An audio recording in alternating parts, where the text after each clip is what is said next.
کوڑا پیٹھ پر پڑتا تو نوجوان چیخنے اور فریاد کرنے کی بجائے ایک دلربا دلیری کے ساتھ جیے بھٹو کا نعرہ بلند کرتا۔ جیل کے میدان میں ٹکٹکی پر بندھے نوجوان پر کافی دیر تک کوڑا برستا اور جیے بھٹو کا نعرہ بلند ہوتا رہا۔ کہا جاتا ہے کہ قریبی جیل بیرک میں پابند سلاسل سابق وزیر اعظم ذوالفقار علی بھٹو کوڑے کی آواز اور اپنے اجنبی جیالے کا نعرہ مستانہ برابر سنتے رہے۔ دوسرے دن نصرت بھٹو اور بے نظیر بھٹو جیل میں ملنے آئی تو بھٹو نے ایک تفاخر کے ساتھ اپنے کارکن کا ذکر کیا اور بے نظیر بھٹو کو تاکید بھی کی کہ اس نوجوان کا پتہ کر کے اسے پارٹی میں اہم پوزیشن پر بھی لے کر آنا ہے اور اسے اپنا بااعتماد ساتھی بھی بنا کر رکھنا۔ بعد میں بے نظیر بھٹو نے آخری دم تک ایسا ہی کیا۔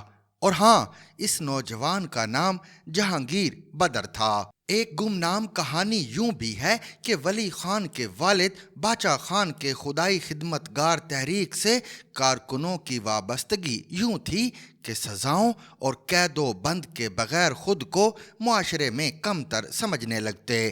سوابی کے ایک گاؤں میں انگریز حکومت کے کارندے خدائی خدمت گار تحریک کے کارکنوں کو سزائیں دینے کے لیے دریا کے کنارے میدان میں آئے اور اعلان کیا کہ اگر کوئی باچا خان کا ساتھی ہو تو اسے اس میدان میں سزا دی جائے گی۔ اعلان کا ہونا تھا کہ آدھا گاؤں سرخ ٹوپیاں پہنے اپنی سزا کے لیے میدان کی طرف بھاگے۔ گاؤں کا ایک نوجوان میدان سے دور گھوڑے پر سوار کہیں جا رہا تھا۔ لوگوں کا جم گھٹا دیکھا تو پوچھا کہ یہ کیا ہو رہا ہے۔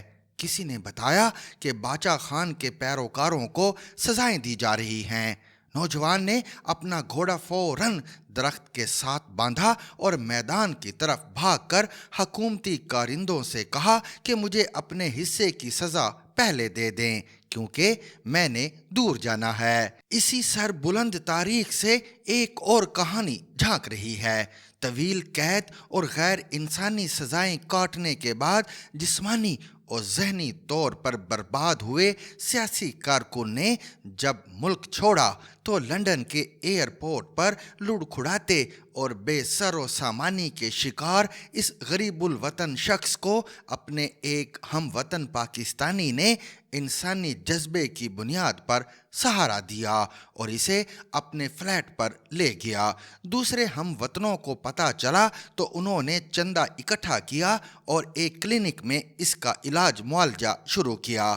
کچھ عرصے بعد وہ صحت یاب ہوا تو اپنے اس قائد اور پارٹی کے ساتھ کھڑا نظر آیا جہاں پہلے کھڑا تھا۔ پرویز مشرف کی آمریت میں خوفناک اذیتوں اور قید و بند کا سامنا کرنے والا یہ شخص پرویز رشید تھا جو اقتدار اور آزمائشوں کے موسم کی پرواہ کیے بغیر پارٹی اور قیادت کے ساتھ کھڑا دکھائی دیا۔ جلاؤ، گھیراؤ اور گالم گلوچ کو سیاست سمجھنے والوں کو اس واقعے سے سمجھنا بھی چاہیے اور سیکھنا بھی۔ جب پشاور میں چند سال پہلے ایک خودکش کسی جلسے میں گھس آیا اور قیامت برپا کر دی تو تھوڑی دیر بعد ہسپتال سے ایمبولینس باہر نکلی تو اس کا رخ اسی بلور ہاؤس کی جانب تھا جس کے بد نصیب آنگن میں روز روز وہ لاشیں پہنچاتا رہا۔ ایمبولینس شہر کے مصروف راستوں سے گزرنے لگی تو پارٹی کے ہزاروں کارکن مشتعل ہو کر نکل آئے، لیکن اسی ایمبولینس کی چھت پر بیٹھے کم عمر نوجوان دانیال بلور کی آواز گونجی کہ خبردار، کوئی نقصان نہیں کرنا کیونکہ یہ ملک، یہ شہر اور یہ املاک کسی اور کے نہیں بلکہ ہم سب کے ہیں۔ ایمبولینس کی چھت پر بیٹھے کم عمر نوجوان کے باپ ہارون بلور کی لہو لہان لاش بھی اسی ایمبولینس کے اندر ہی پڑی تھی۔ یہ ایک طویل لیکن قابل فخر تاریخ ہے جس میں پرامن رہ کر سیاسی وابستگیوں اور نظریاتی شجاعت کی سینکڑوں نہیں بلکہ ہزاروں کہانیاں ہیں۔ مزاحمت، حوصلہ مندی، ڈٹنے اور سیاسی اور جمہوری جد و جہد کی پرامن لیکن سر بلند تاریخ کی کہانیاں۔ لیکن المیہ ملاحظہ ہو کہ اس شاندار تاریخ میں اچانک کہیں سے عمران خان ایک آمرانہ مزاج اور الگ شناخت کے ساتھ گھس آیا، اور پھر گزشتہ ایک عشرے کا بد رنگ اور متشدد سیاسی منظرنامہ آپ کے سامنے ہے۔ نہیں معلوم کہ اس سیاست سے کون سا خیر برآمد ہوا، لیکن نقصانات ایسے کہ گننا بھی کوئی سہل کام نہیں۔ معیشت، جمہوریت، سیاست اور تہذیب کے ساتھ خان صاحب نے جو کیا سو کیا، لیکن حد درجہ حساس معاملہ یعنی مذہب کو بھی اس ڈگر پر لے آیا کہ خوفناک اندیشوں نے جنم لینا شروع کیا۔ سیاست تو خیر خان صاحب اور اس کے پیروکاروں نے کیا کرنا تھا، البتہ ایک فتنہ انگیز خود سری تھی جو ہر اس شے کو روندتی اور مسلتی ہوئی گزر جاتی جو اختلاف کی صورت میں خان صاحب کے اقتدار کے راستے میں آتے۔ سیاستدانوں کو گالیاں، سرکاری افسروں کو دھمکیاں، صحافیوں کا مذاق اڑانا اور مخالفین پر طنز کرنا سب کچھ اس پروجیکٹ کا حصہ تھے۔ مجھے کھل کر کہنے دیجیے کہ عمران خان چونکہ فطری طور پر مذہب اور معاشرتی اقدار سے فاصلے پر رہنے والا ایک انتہائی متکبر، خود سر اور طاقت و اقتدار کے ہرس میں مبتلا شخص ہے، اور بدقسمتی سے انہیں اسٹیبلشمنٹ کی مدد نے سیاست اور شعور سے بے بہرا ایک اہم کانا لیکن طاقتور مقبولیت بھی فراہم کر دی۔ سو یہاں سے معاملات تیزی کے ساتھ بگاڑ کی طرف بڑھنے لگے، اور پھر منطقی طور پر اس سے 9 مئی برآمد ہوا، جس نے GHQ اور ISI دفاتر پر حملے کیے، جبکہ ریڈیو پاکستان پشاور کی تاریخی عمارت اور کور کمانڈر ہاؤس تک کو بھی جلا کر راکھ کر دیا۔